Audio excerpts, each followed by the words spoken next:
In today's first reading, the Abraham story continues. And in today's reading, we hear that there are three men who really represent God.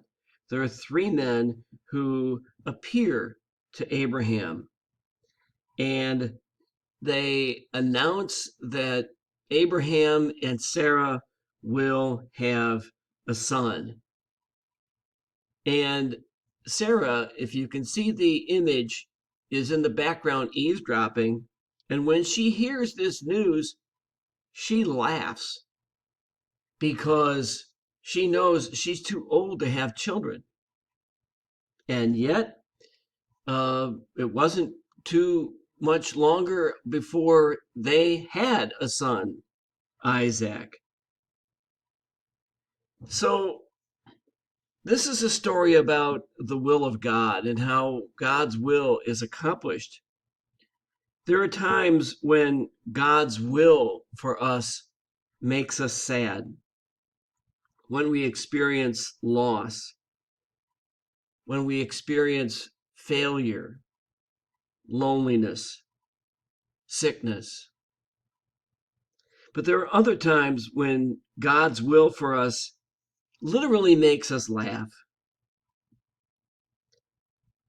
Two of those instances have occurred to me in the last few years. God's will made me sad when my wife passed away in 2018. But since then, the will of God for me has made me not just smile, but laugh. First, I was hired to work here at St. Nicholas. What a wonderful blessing that has been. And second, a year and a half ago, I met a wonderful woman named Alicia, who next year will become my wife.